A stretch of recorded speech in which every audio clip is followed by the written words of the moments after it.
Oh, deaths. My favorite thing to do. Yeah. Good afternoon, everybody. I'm Dan Hicks, and we have Kathy with the hospital with us. We're going to talk about your numbers and then kind of talk about where we're headed as we go into the future. There's no plan in place yet, but we're going to start talking about putting a plan together, and there's a bunch of us that are doing that, right? Yes. So, yeah, thank you for coming, Kathy. Oh, you're welcome. Happy to help. Okay, first of all, Texas tests 158,547. 2 days ago, it was 133,226. Currently in the Texas hospitals, there's 1,459. 2 days ago, it was 1,176. And that's a number we keep seeing going up and down. So cases reported in Texas, 16,455. 2 days ago, it was 13,906. In the U.S., I think this is a good number too. 664,201. 2 days ago, it was 576,695. That's nearly 100,000 in 2 days. Fatalities in Texas, 393. 2 days ago, it was 287. In the U.S., it's 23,068. 2 days ago, and today it's 33,633. That's those numbers. I caught myself there for a moment because 393 today and 287 2 days ago. That seems a lot to me. Patients recovered 3,677. 2 days ago, it's 2,269. So that's a good number to see. Counties reporting 191. 2 days ago, it was 178. In Scurry County, we've had 69 tested, 3 are pending, 64 are negative, and 2 are positive still. We haven't had any new cases. Put some Lubbock numbers in here. They have 367 positives. They've had 89 recovered and 25 deaths. I didn't put the old numbers in there from 2 days ago, but if I remember right, there was 37 new cases yesterday. Yesterday was, I believe it tied with the other highest day, which was a few days ago. Yeah. But yes, tied for the highest number of My new goodness. cases in day.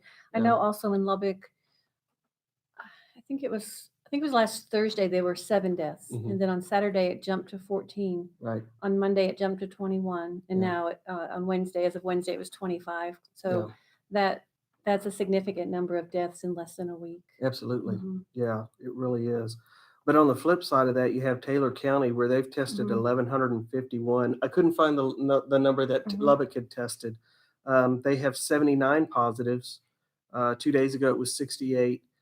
908 negatives, 804 2 days ago. Pending is 164. It was 156 2 days ago. And they only have 2 deceased.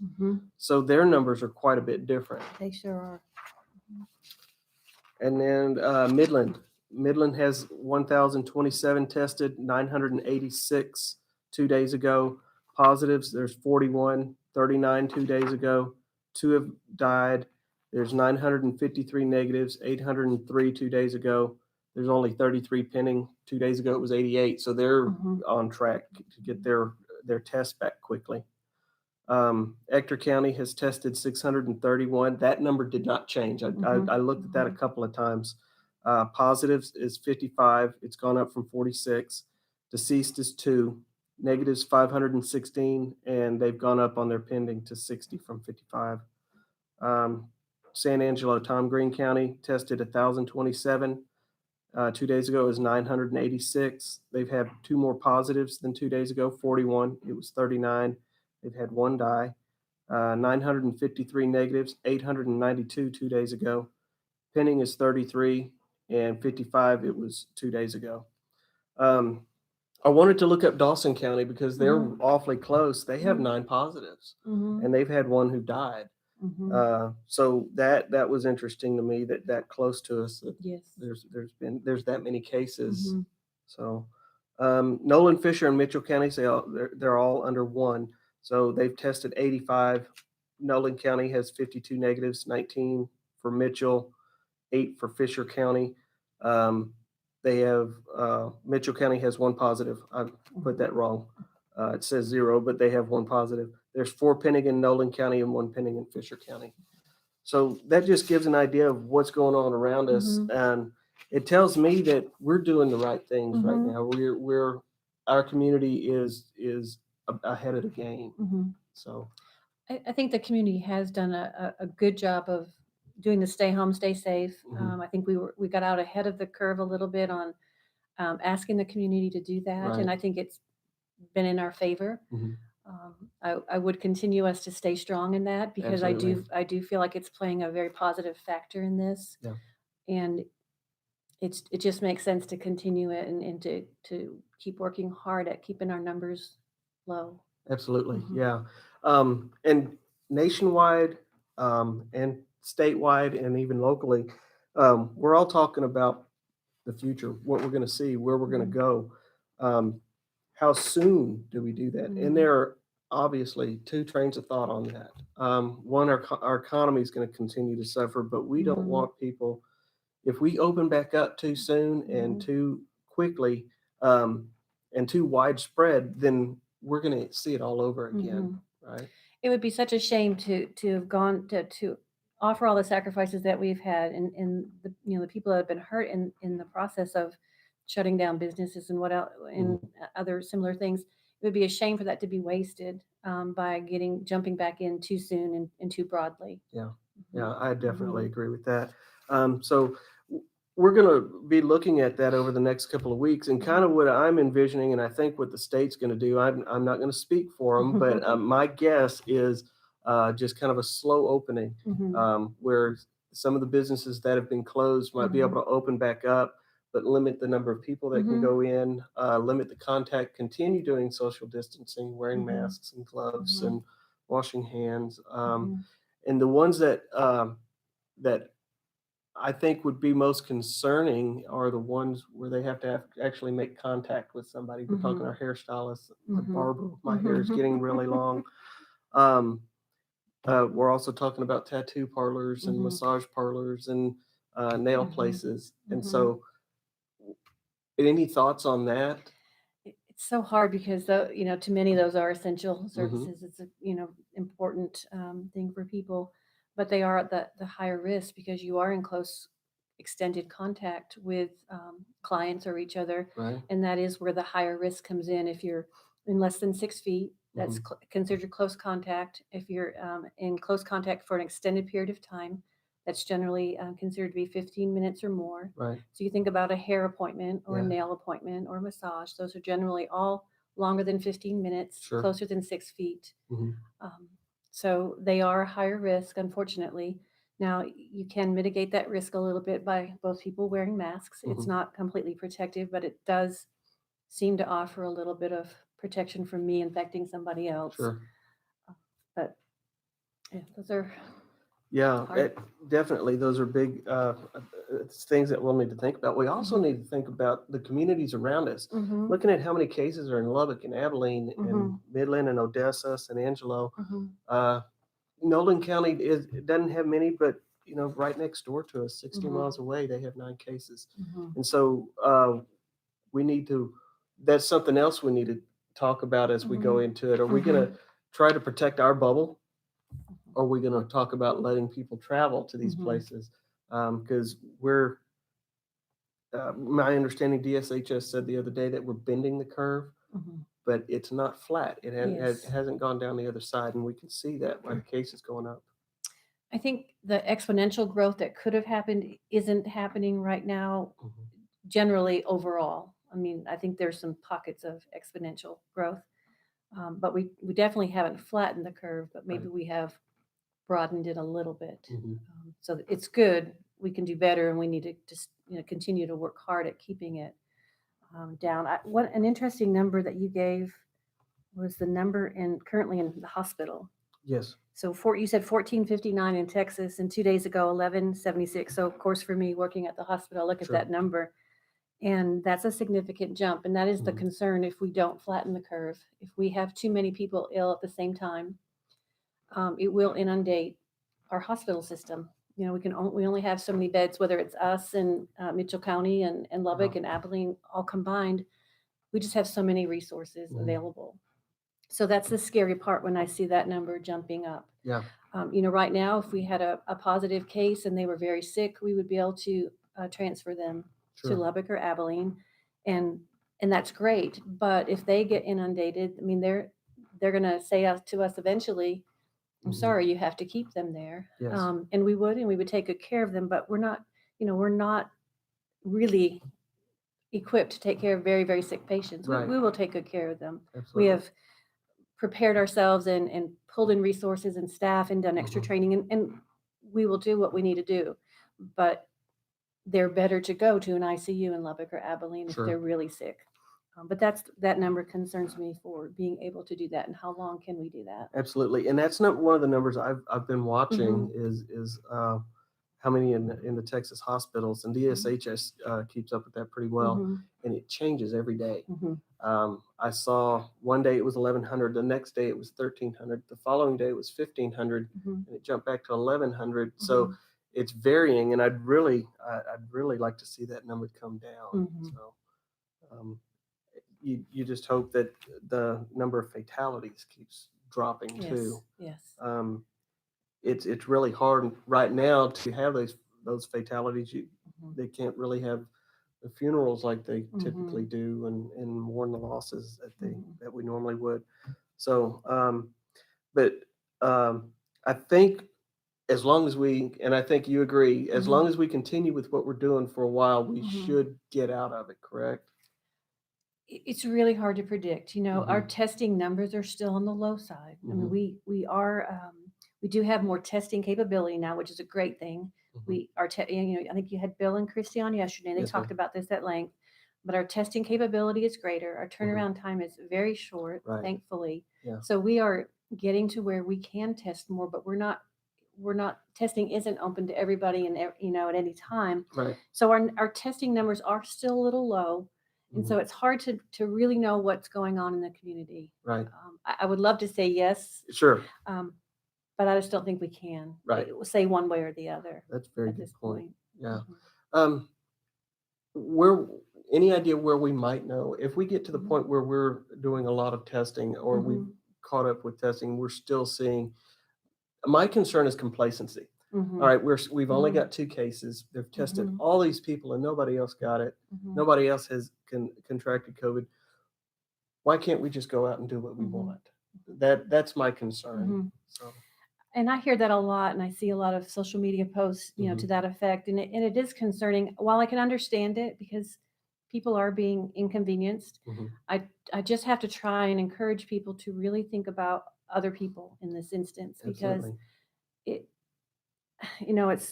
it's hard for me to sit here with my job intact, and Mhm, say that I'm not saying your job is not important right. at all, and it's easy for me to say. You might think it's easy for me to say that let's just keep going the way Mhm, we're doing it. Um, but the economy does have an opportunity to recover. It mhm, will take a while and it will be hard and it may never be the same. right. But for those that die, we can't change. That's permanent. Right. And we just have to keep that in mind and balance, of course, balance everything. Sure. Because there's ill effects from the economy being so poor Right. also. But we just have to keep in mind each other. And I Mhm. think I just totally lost my train of thought. That's okay because I'll step in there too because Mhm, I agree with you. We've got to be really safe about how we go mhm, forward. mhm, We don't want any more loss of life mm-mm, than we can. We just don't want that. mhm. And then I don't want to spread it to somebody else. Yeah, I think that's where I'm I was not so going. much. Uh, I feel like I'm healthy. I feel like I Mhm, would do okay if I got it, but mhm, I have family members and friends who mhm, wouldn't, mhm, do as well with it. mhm. So that's Yes. concerning to me. And so I haven't seen grandkids in Mhm, a month. So mhm. it's difficult, but we have to Yes. do these things to Mhm. protect ourselves and protect them. That's the point that I was thinking Yeah. about is just that very thing, and it's so true. I have seen a lot of those similar comments on social media. Well, Hmm. I'm healthy. I would be fine. It wouldn't make me very ill. Right. And may or may not be true. If you look at the age demographics from Hmm. Lubbock, Yeah. the Lubbock Health Department has a very nice webpage, and Hmm.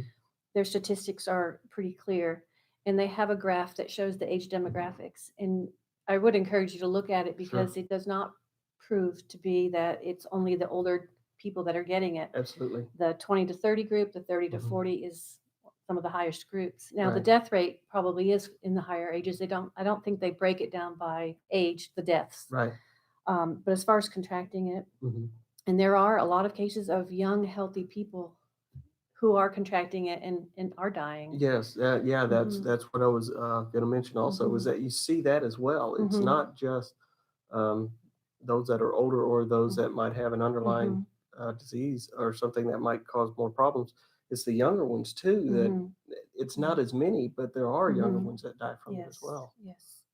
And then, like you said, passing it to those who are more vulnerable Hmm. and may not, the people may not even have the symptoms. They may be asymptomatic, have no symptoms at all, but Hmm. actually have the virus and pass it on unknowingly. And I know Right. none of us want to do that, Yeah. to pass it on to people. Yeah. Definitely. Um, is there anything else that you would like to? I That's something that we were talking about before was mhm. the percentages. Yeah, I was just before I came over here, I was looking at some of the statistics and looking at the death percentage, the Hmm. death rate for positive cases. And I was actually surprised at the numbers. I hadn't looked at it Yeah. for a while. And according to the health department page in Lubbock, this was as of Wednesday, so yesterday, Hmm. they had 25 deaths out of 367 confirmed. If you do the math, that's 7% death rate. Wow. So it's pretty high. It is. And according to the DSHS website, as of Wednesday, there were 364 deaths out of 15,492 Hmm. cases, and that's a 2.3%. I think your numbers came up to 2.5. So Correct. Yeah. Texas is Yeah. somewhere around 2.5, 2.3, 2.5. I Yeah. think the US we just calculated is around 5%. About 5%. It is. So those are high numbers. Yes. And when they started talking about this, it was a Mhm. 1%, Mhm. and that Mhm. that was. But this is 1% is really low compared to what we're Mhm. seeing nationwide, Mhm. and especially here in Lubbock and around here. Now, I would say that we have to keep in mind when you look at those numbers that our testing probably statewide, Hmm. um, and Lubbock and definitely here, our testing numbers are low. So Sure. as we test more, you would expect the actual death rate to go down because Right. your pool is higher, Hmm. and so hopefully that'll pan out to be that way, Yeah. just based on the way the numbers will work. But so hopefully those numbers will go down. They're artificially high now Sure. because we're testing those that are highly suspected or very sick. Right. So we'll have to watch that and see what Yeah. really And you would happens. kind of expect that if you're only Mhm. testing ones that Mhm. you're highly suspicious of, Mhm. your numbers are going to be higher. Mhm. If it gets to the point where you're testing just about everybody, Mhm. your number that Yes. mortality rate is going to come down.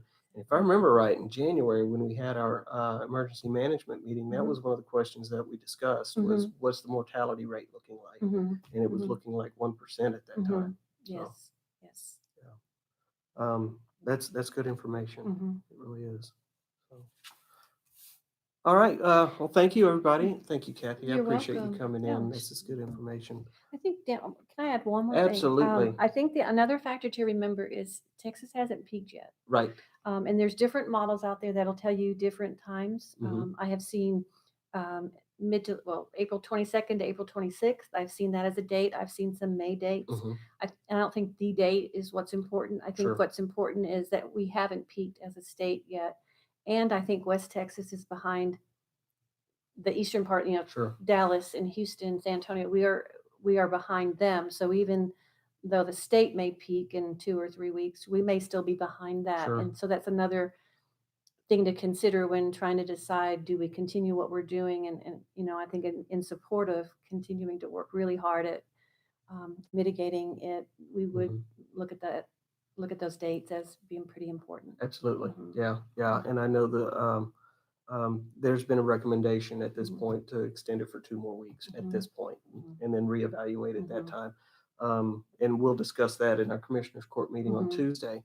Um, but I I agree with you. I don't want to jump the gun on this. Hmm. Yeah, it could be devastating to us. Hmm. So, all right. Anything else? No, that's it. Thank All you. right. Thank you, Kathy. Hmm. Thank you, everybody. We'll let you go for now. Just hang in there. Hmm. We're going to get through this. Keep doing your social distancing. Wear your mask. Wear your gloves. wash your hands, don't touch your face, and take care of yourself, your family, and those you work with. Thank you.